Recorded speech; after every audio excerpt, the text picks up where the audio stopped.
We had 11 chickens, and that chicken coop was getting too small for them. As far as it was summer, they could sleep outside, some of them, or inside one of those barrels that I put there. Several of these kind of barrels I put, 4 barrels.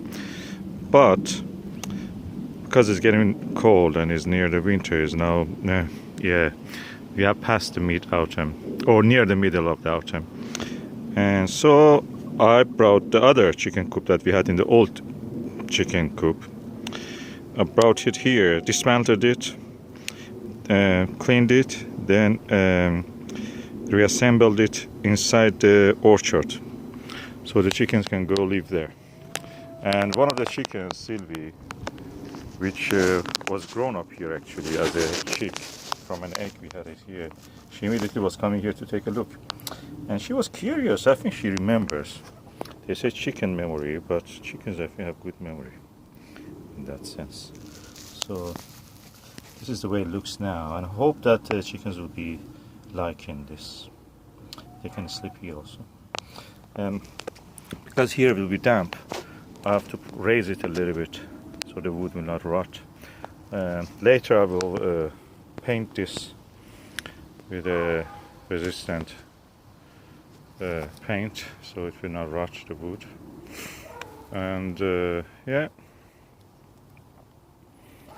a little bits and pieces I have to do here, but that's all. And this is now in the middle of the orchard. As you see, the currants, the peach, and the Iranian medlars with their beautiful autumn foliage.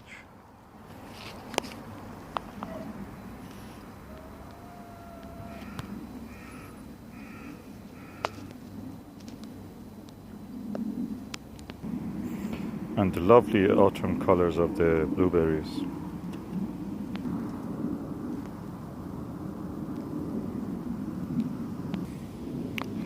And white currants.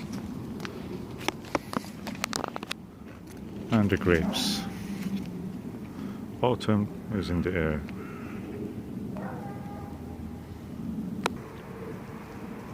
And our chicken coops are ready for the cold season.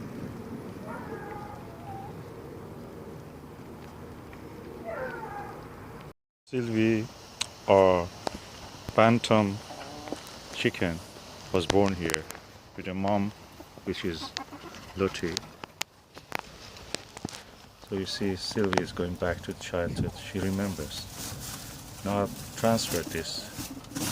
She's now happy. She's going there to sit there.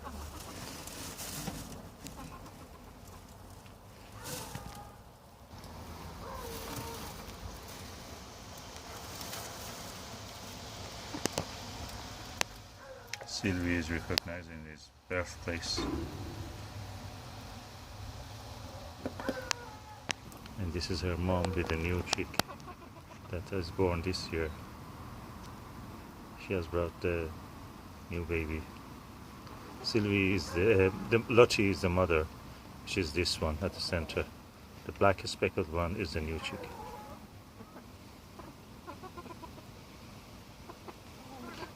They're curious, they're exploring it.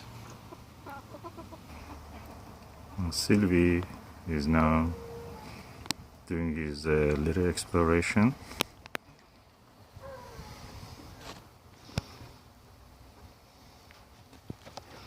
Chickens are very curious animals and quite intelligent. Look at them, how they encourage us to take care of them. By their cute look, laying eggs and all these things. Of course we have done it, but at the same time we are helping them to reproduce and spread their genome.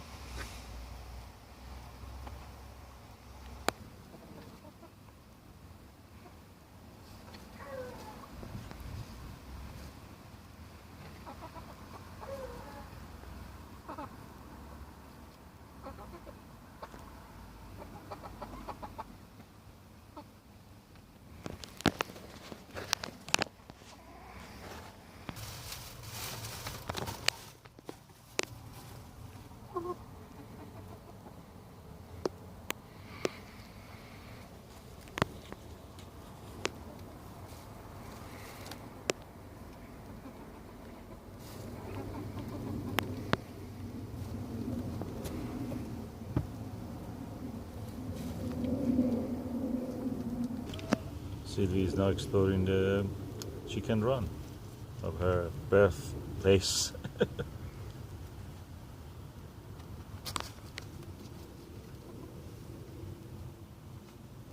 Rick Van Man, before abandoning his allotment, did something like this that we have in our allotment site.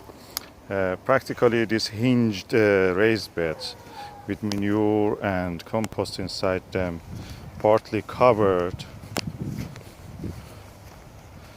and some of them double raised beds, so they will provide deeper rooting area for things like carrots.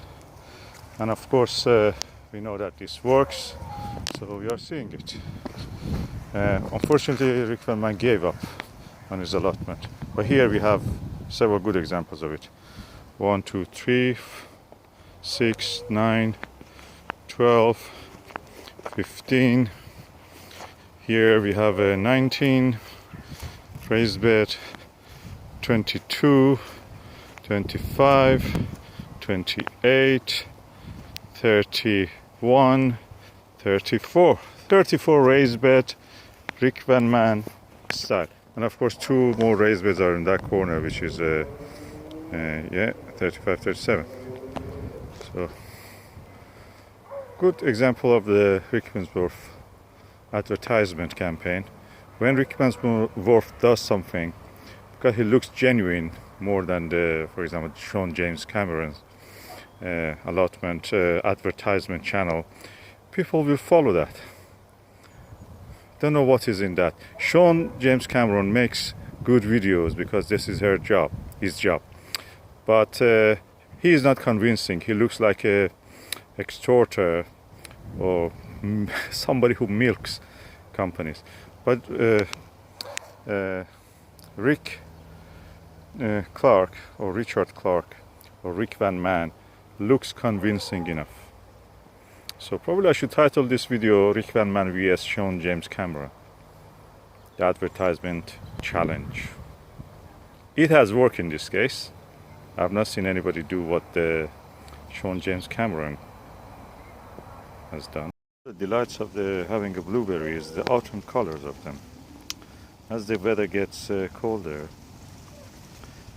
the chlorophyll in the leaves dies gradually, and what is left is the starch and a little bit of the cellulose, and that's the color they get.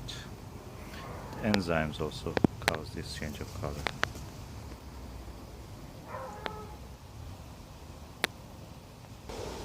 Of course, some of the blueberries will not turn that quick to autumn colors. This one has not done it. The cold hardy variety is called Vaccinium blueberry. Some of the blueberries already have lost all their leaves, almost all of their leaves, and you see the new fruit buds appearing in them.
Okay, this is the apple variety red Falstaff, and I bought the tree I think from the Rowan's nursery, and today I'm going to harvest it. It's the 9th of the November. Let us see how it looks. It looks kind of reddish with a little bit pink flush here, some yellow green coloring at the bottom where there was no sunlight shining on it, so that was this direction where the blackberry is, so there was not sunshine much, and the sun actually shines from this direction, from this way. So this was the part that didn't receive sunshine, and now I'm going to harvest it. It's a second year after planting it, and last year it gave some crop. It is now another fruit. Most of the other fruit I think it fell, and the chickens may have finished them. So this is the fruit, apple. It's a very tasty apple, smallish but tasty. And I'm looking forward for the next year. I'll have to manure it this year and put some manure under it, so just help it to have some food for the next year. It's a roundish, one lobed apple, near flat base, deep to medium eye, and some beautiful coloring,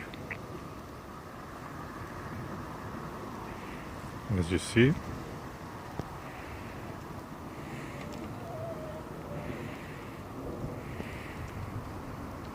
And as the name suggests, red Falstaff apple. In the middle of the October, I started to plant some bulbs, and as you see, the crocus are coming up. I tried to grow them in the pots actually this year because I wanted to take them to home. But as you see, I have a lot more to plant, and a lot more to plant. So I have to catch up with all this later. There are more bulbs there, and there are many more bulbs I planted everywhere else. And these are the ones I can take. I can take home because they are practically portable. And as you see, the crocus is flowering.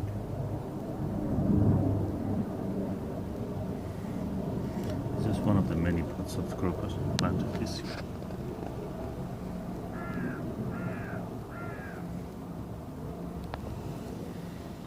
And today is the 9th of the November. It's a very cold day. We had some heavy rains, of course. It means there was no frost today, but yesterday and the day before there was frost. And this seems crocus loves it. You'll be surprised. Saffron is one of these bulbous plants of the family of crocus. Saffron, the expensive herb, expensive spice. I'm looking forward to this crocus. Sunday 15 of the November 2016. It's a lovely sunny day, and in the allotment we have 2 new chickens. Susan, can you show me one by one, put them in? Okay, is one blue belly, which is that one. Hold it carefully, don't let them escape. Please, open the hoop, release it. That's it. First one gone. Second one is a. What was the name of this? What was the name of this one? It's a black rock cross. Yeah. That's a black rock cross. Rock. I don't want to close it because I have yet to put the food for them. We keep them here just to accustom or acclimatize them to the new allotment. So the hens, So the hens see them, they see them, but they cannot hurt each other. They Yeah, gradually they look. accept each other. They're already nosing.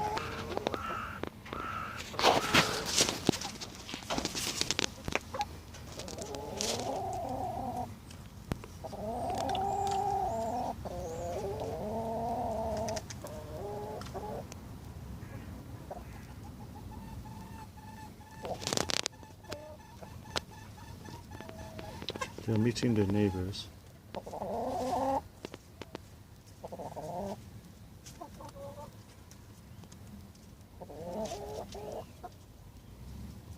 So after 2 or 3 days, I will release them to the bigger run, which is our orchard. Sylvie is very curious about them.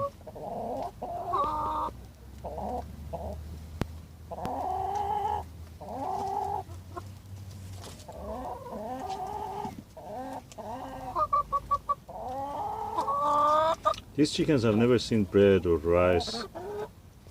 Probably they only were fed with a chicken pellet. So they don't know any of these treats. I will bring some bird seed for them.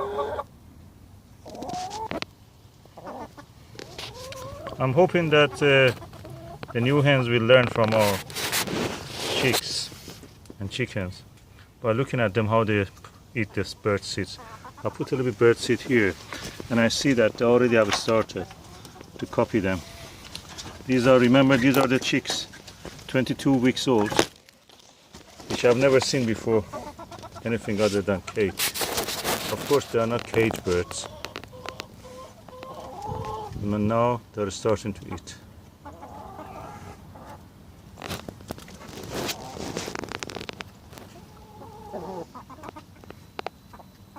They looked at the others and learned.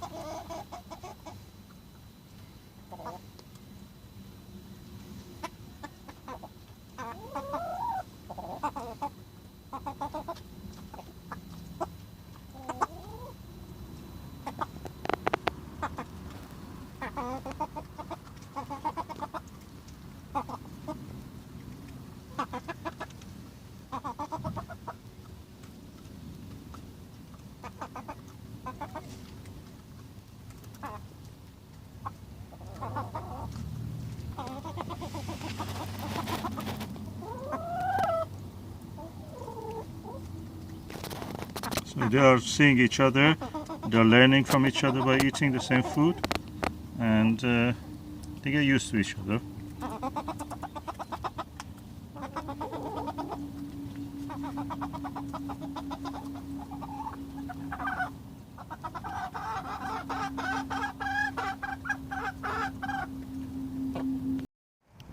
These are the Persian cress that I planted, I saw in the late August 2016, and now today is the 17th of the November, and as you see, the leaves are lovely and grown up.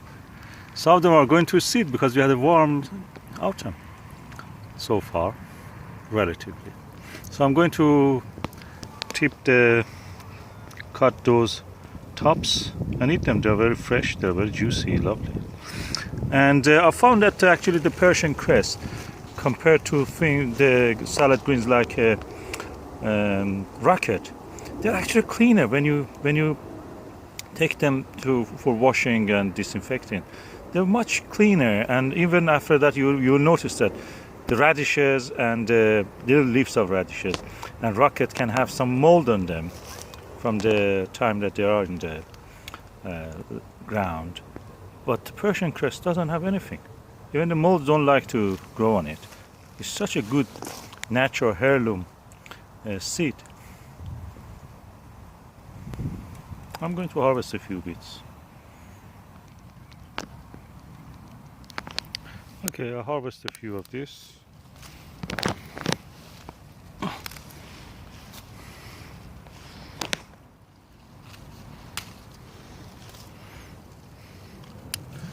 These tips are really juicy and lovely. It's November, so they should not really go into seed. So I'm cutting the tops because we had a really warm autumn, and that means that they will have a chance to grow from the other parts of the plant. for a longer period of time. This is strange. We have very warm autumns. Very tender tops of the Persian cress, ready for eating. I'll take a few more tops. They're really juicy plant. Juicy, slightly spicy or hot, you can say. Yeah, that's the correct word actually. And look at the leaves. Quality leaves.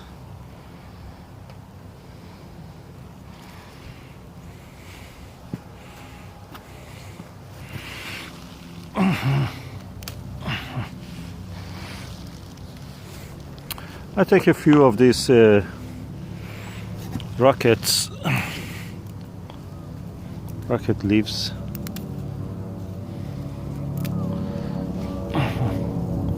We're really having so far a warm autumn.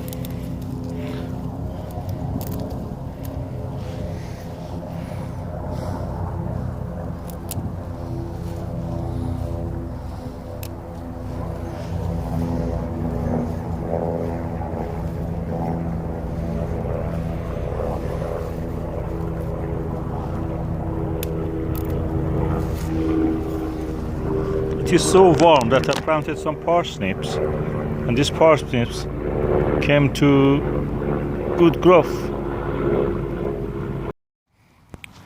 It's the 25th of the November, and the strawberries, this variety, is yet in the fruit. Can I see it, please?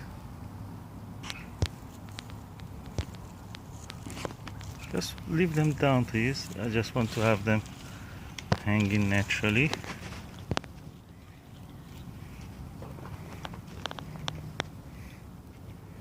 And yet there are more coming. Look at the flowers here. And yet some flowers there.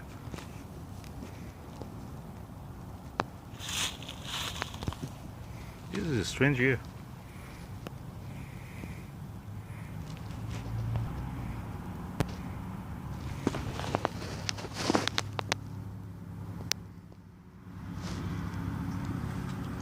Strawberry in 25th of the November. Strawberry in the 25th of the November. What's going on with the climate?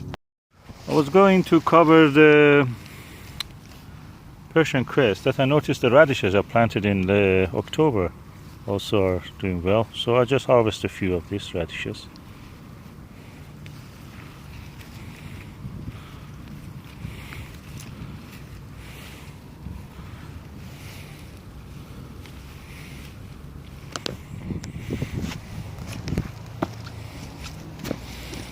What about these ones? No, they are not doing well yet, but these other ones are alright. So, some radishes harvested for eating.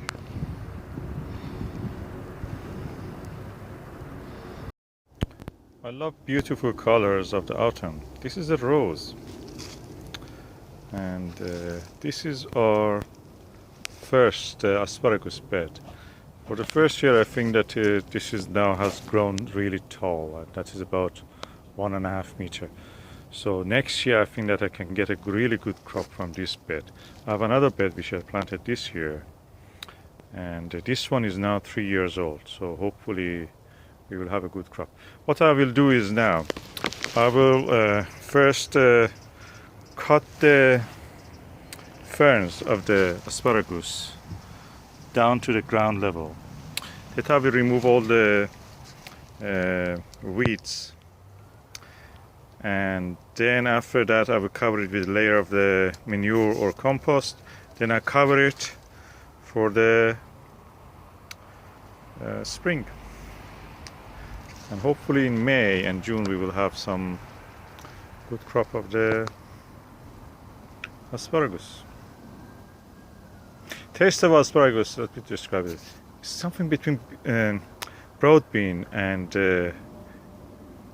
cabbage. Something is more like broad bean actually, more like a broad bean. Beautiful flower. This is a plant. I think what's the name of it?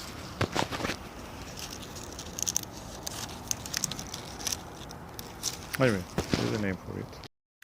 Okay, now I have cleared the asparagus bed from the weeds, and I placed the black cardboard on top of it, and then to hold it down so the chickens and wind cannot lift it, I have placed a pallet that I had here, and hopefully that will be holding it down until the next spring.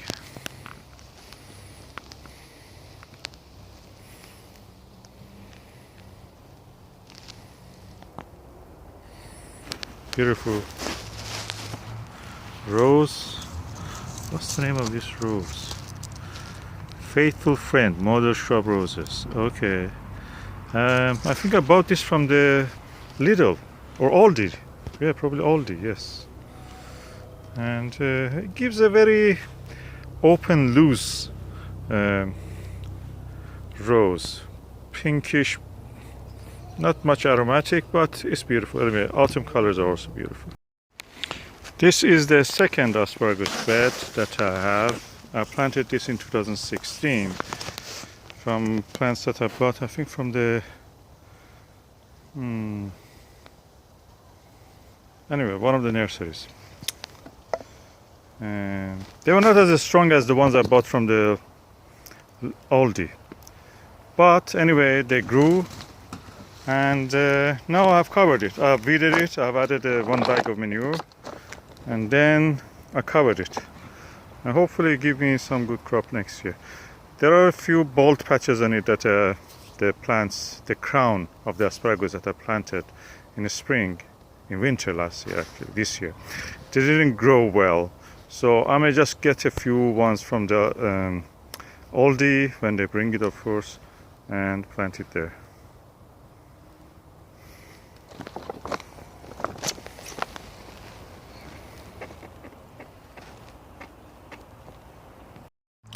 Something strange is going on. It's the 24th of the November, and these broad beans that I planted, I bought it as a plant, very cheap, and it was on a bargain, so I bought it. But now they're in flower. 24th of the November 2016 in the polytunnel, and they are in flower.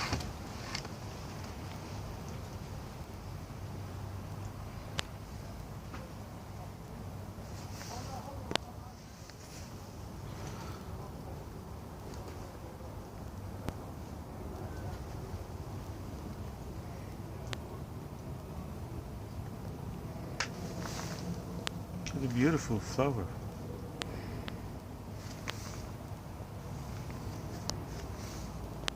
The varieties, what I forgot the name. Aqua Dolce, whatever, is a winter hardy variety.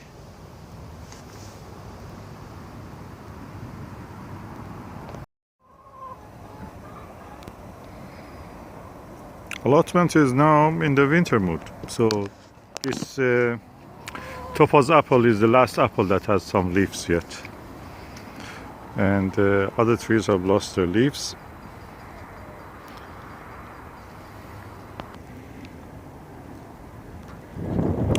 And the potato patch is covered. The trees which I planted this year also are now have shed all their leaves except a few ones, including the apple Rachka and the quince. They have some leaves yet. The salad greens, Persian cress and racket and mizuna and vibuna and mustard, oriental leaves, and the cabbages are yet carrying on. Cabbages and the broccolis and the sprouting broccoli, all doing well. The garlics are planted there where it is centered, empty ones, and they have not yet germinated, so we will see how they will do. This is the other patch of the Persian cress, and including some radishes which are in the center. Persian cress, as you see, the second batch of it is also doing well. The third batch of the Persian cress is there at the center, you see it, and they're doing well also. I'll put this part of the allotment on the rest. The red currant has shed its leaves underneath, and the black currant is the same. Some leaves of these rows has remained, and the asparagus bed is in the rest.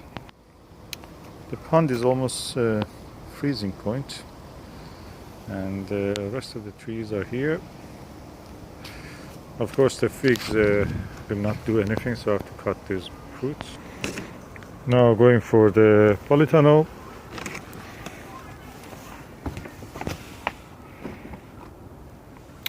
Polytunnel is the greens are growing. Mustards,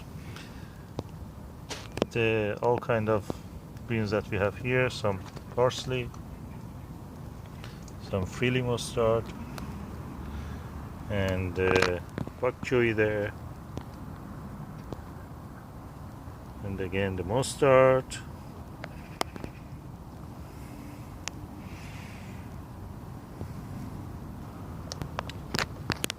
These are the spinach, not bad.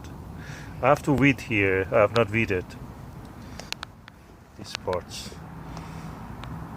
And these are all the winter salads in the polytunnel. They are smaller than the other ones because they were seedlings when I brought them. So they may take a little time to grow. I planted some cabbages. The broad beans are in flower. Strange. Again, some sprouting broccoli. Broad beans are in flower. Surprise, surprise, this geranium is yet in flower. Of course, it's molding.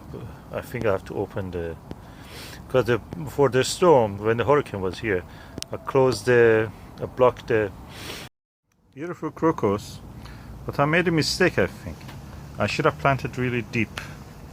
But anyway, they're all right. They look in the flower. Oh, beautiful flower. I'll take a few pictures.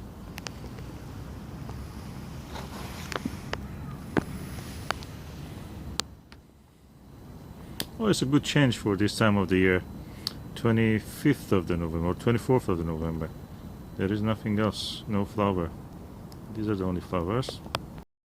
It's the November 22nd today, and it's a very wintry time. Of course, in the autumn at this time we will have hurricane. In our allotment we also have hurricane. Fortunately, nothing has been affected by it as much, and it's amazing. I can go and harvest some salad leaves for eating. These are some rocket and some Persian cress. Persian cress you see here. And under all of these are some eggs. So allotment is yet productive at this time of the year. We can go and harvest some lovely crop. Again, Persian cress at the center. Lovely quality leaves. I just harvested in the dark. I could not see anymore. So that's it. The life is in such a way that I go to work in the dark and come back in the dark. And the effort that I made in the summer and late summer, now I can live with it. This is the harvest of vegetables and some herbs and some flowers. I will make a video now about how to actually wash the salad greens. Okay, the first thing I will do, I plug the sink and I start to fill it with water. And I add the salad greens that I have one by one to this. I will not add at this stage the radishes. Radishes should be cut, the tail and the head of them should be cut, and the bad leaves should be separated. I will show you what I mean by that. Okay, I have removed temporarily the plug. I use this brush. How to wash the salad greens? Okay, the salad greens can be washed by putting them in a sink. You can mix them with the radishes, but you have to remove the soil. The top part, the bottom part of the radish will be cut. The leaves of it, the wood ones, can be eaten. The bad ones should be put in the compost. For washing them, you just plug the sink like that. Let the water fill it. I do it the way that my mother was teaching us, just adding a few drops of the washing up liquid. So that actually makes anything that is soil or anything attached to the leaves to become loose and slippery. Then I will add some salt. This is just some salt, the cheapest salt that you can afford. And just a splash a little bit here and there. Salt is a disinfectant, so practically it will kill any germs or anything that are present. It's ionizing agent, so the ions of it will kill the anything that is alive there, except the leaves. Then I leave it for 20 minutes to half an hour, and after that I can pick them. At the moment I just leave it.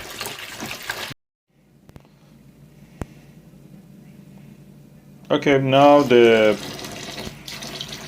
half an hour has passed. I remove the plug and I start to wash the leaves under the running water.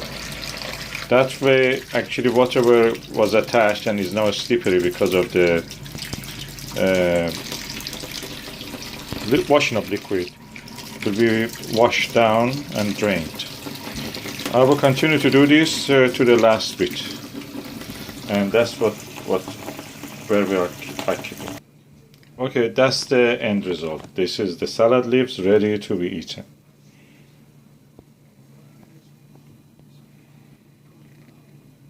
It's a combination of Persian cress and other things.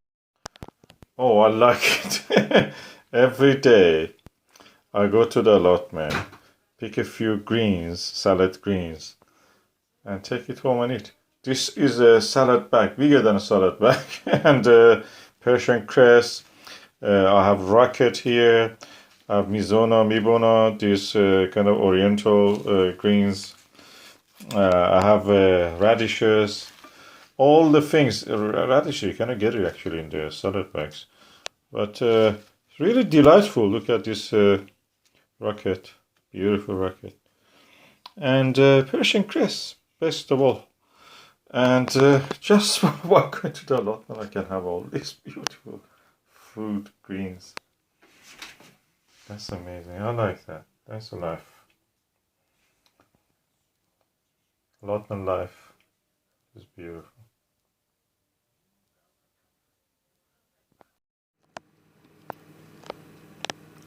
Persian cress. Today is the 24th of the November 2016. It's Thursday, and I cannot say how much I enjoy, how much I love it. When I just can go in the dark, coming from the work, grabbing a few, handful of the salad greens from the vegetable patch, not polytunnel. Polytunnel ones are small yet. And just take it home and just wash it and eat. That's such a joy. That's such a beautiful thing. And okay, this is the Persian cress, as you see. Very good leaves and very quality leaves. I want to show you an example of the other kind of greens that I grow, like this oriental leaf, Mizuna. Mizuna isn't being attacked. This is a good example of it, but most of them are really badly attacked by the all kind of creatures. They are in the same bed, the same conditions, nothing changed for them, but yet they are not as good as this Persian cress. And I'm going now to taste one, just to describe how it tastes. Okay, this is a typical leaf of a Persian cress. And I'll now taste it. The first thing you notice is that it's juicy. It's not dry. Then a nice, deep, spicy, hot taste comes to your mouth. It's deep. And then it fades and the taste of the green, you can feel it. When I compare it with something like Mizuna, which I taste now,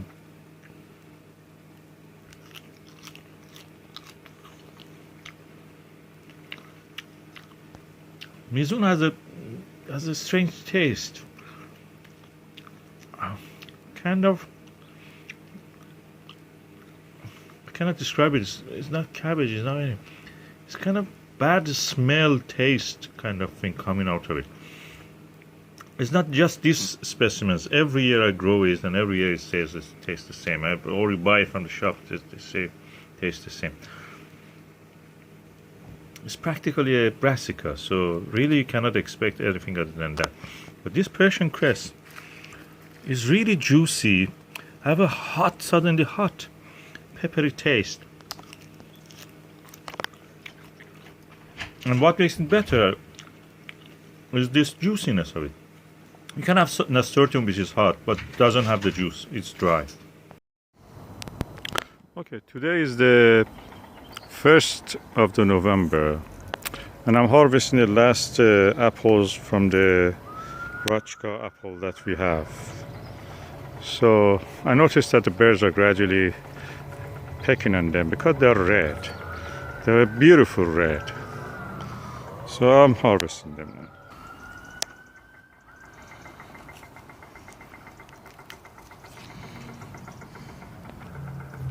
I learned harvesting, cutting from the tree like that, from Julia, the wife of the Stephen Hayes, Dr. Stephen Hayes.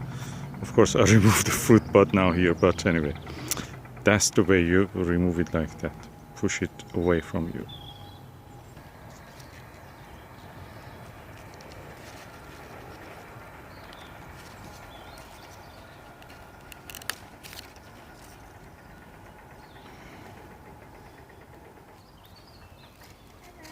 Hello. Thank you very much. How are you?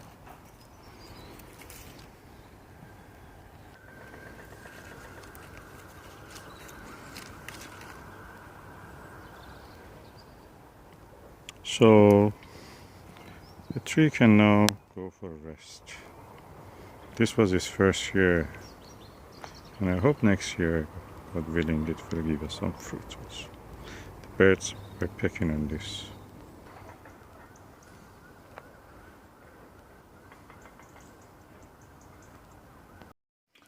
Okay, these are the last of the apple variety named Rachka or Raika.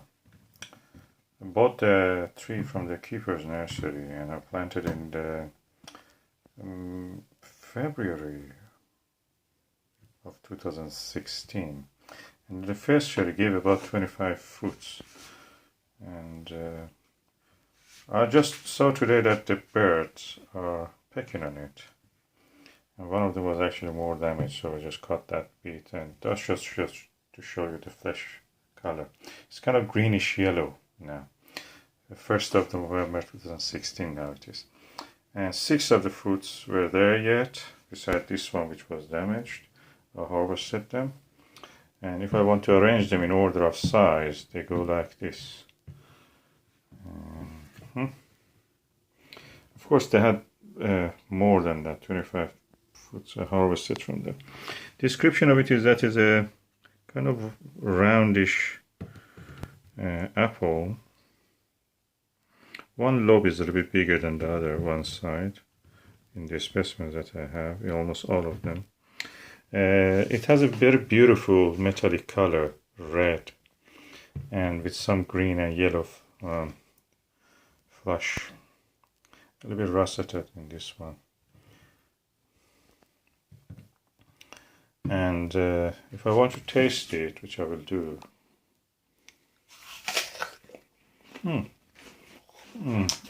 crunchy, easy crunchy, not soft, not easy to crunch,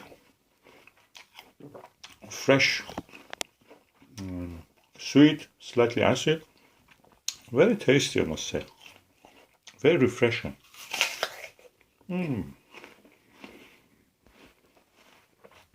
I can tell one of the best apples I've ever had.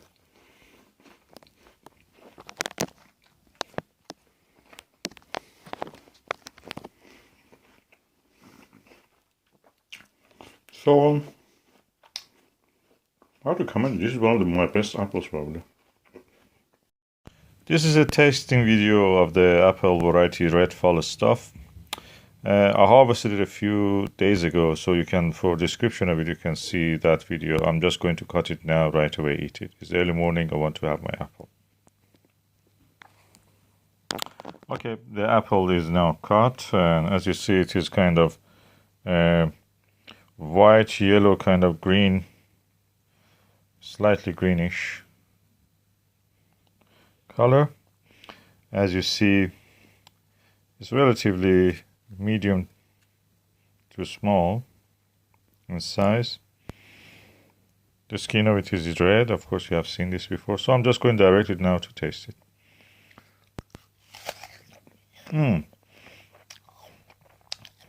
Crunchy, mostly sweet, very slightly acidic. It's a pleasant apple,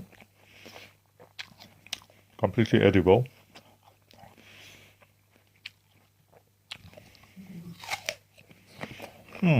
Crunchy, not hard at all. Red Forest stuff, to my experience, is a good apple.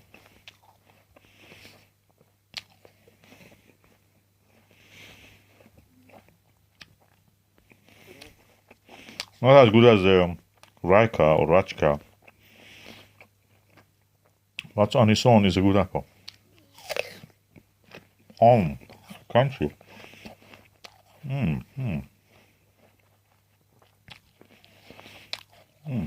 Yummy. And kind of dryish, not much juice in it. This sample is not very juicy. Was it last year juicy? I have to refer to my videos, you can look at that.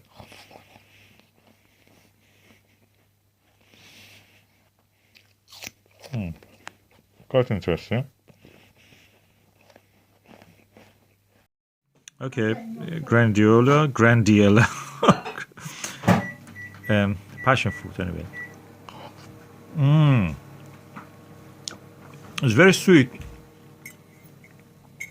Kind of sweet, gummy, a little bit aftertaste of gum. Oh, the seeds are actually very brittle. You can just easily crunch your teeth on them. And it's lovely and sweet. Such an elegant taste. Oh, I like this fruit. I may go and buy a few more. Make a smoothie with ice cream. Although it is winter, I mean near the winter, it's end of the autumn, 24th of the or 25th of the November. Oh, such a lovely, nicely smelling and tasting, sweet tasting and elegant tasting fruit. Oh, I like that. Sweet, very, very slightly, if you think about it, very slightly, a little bit like a perfume taste. No acid. I think this is a perfect time to eat it. That's the way it looks inside of it. Oh, it is really lovely.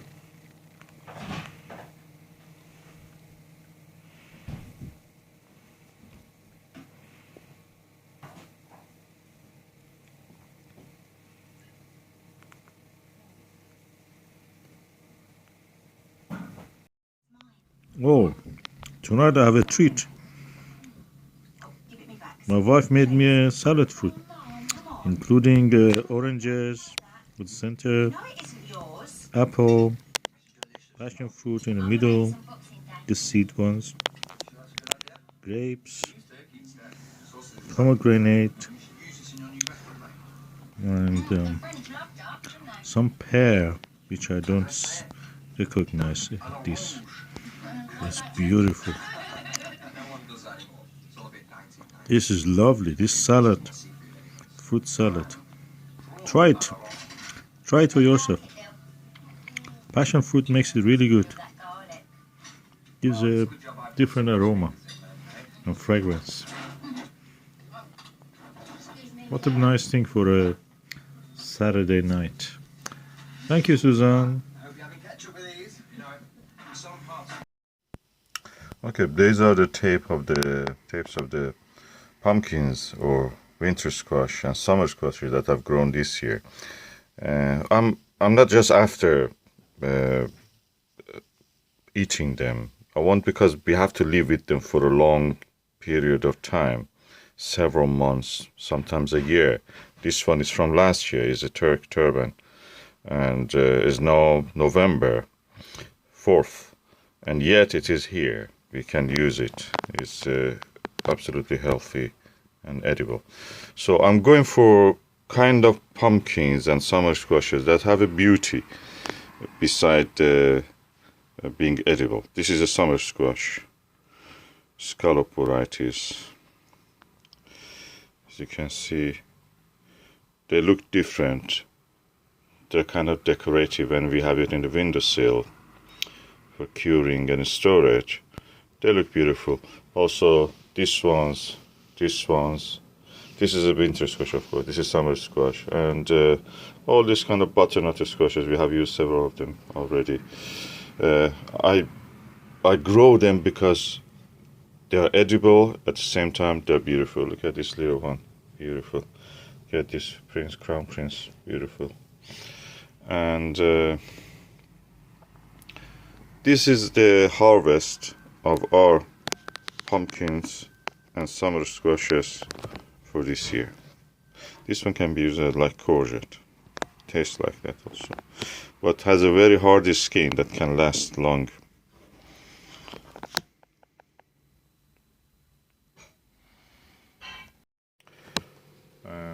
This year for me is the year of bulbs. Usually I do this in the allotment, but I thought this year I will do for home, or even if I grow in allotment, I'll bring it here just to enjoy some flowers in the winter. So I bought this bulb, Amaryllis Hippiesterum, from the Lidl, and so it's a very quite large bulb, but it came with everything that it needs, including a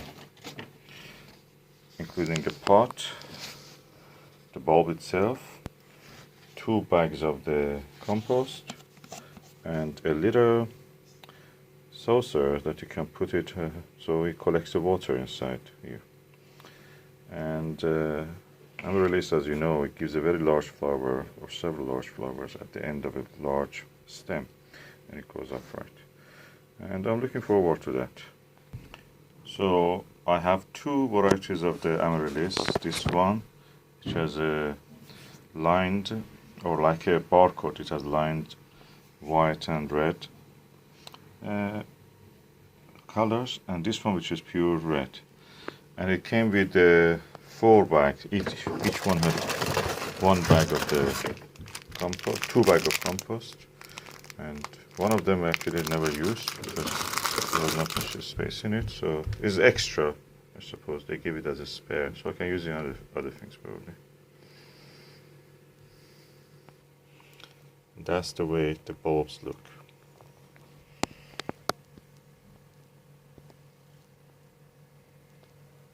And this one. And now I'll go to water. Right then. And I'm watering the Amaryllis. Looks a bit around.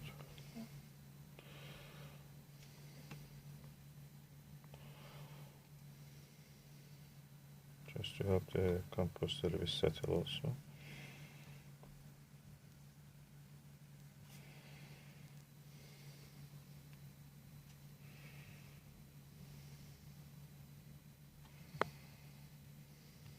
And looking forward that they start to grow. They already have done some of the growth, and they grow better and larger.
Henry David's kitchen.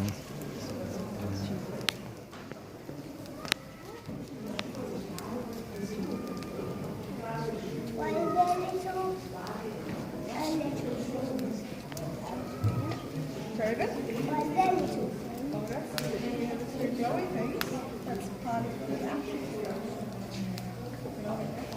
See the ones that are down there, it's called ash, it's already burnt, and there's the logs, and the fire. When the fire has finished, the logs become ash. Sometimes it's just little pieces that go up in the air. See those ones that go up in the air? Yeah. They're called sparks.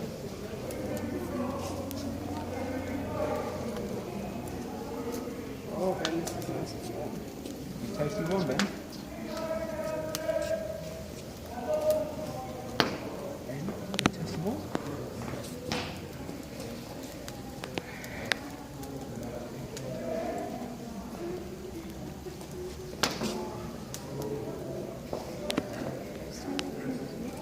These people. Yeah, get it warm. It's your fancy bit. How does this stay on? Well, you put more logs on. When the logs turn into ash, then you have to put more logs on, don't you? See these logs? You can get one from here. There's lots more of it. Spare. If one breaks. Too hot. That's toasted warm, isn't it? Oh, for a long place.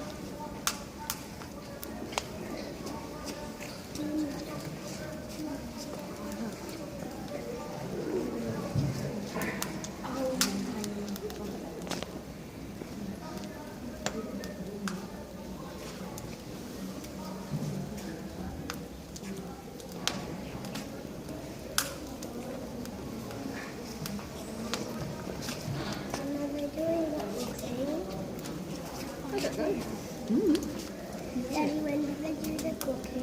When they do cooking, they might have already done it then. I Yes. think we might have missed it. Why do they leave it on? To make it nice and warm. Can you take a picture of it? So all the people who walk around, Yeah. they come in here and they say, oh, this is tasty warm. Can we now go further? Can we now go further? Where do we go? Yeah. Shall we go and find a sandwich? Yeah, but I want to say,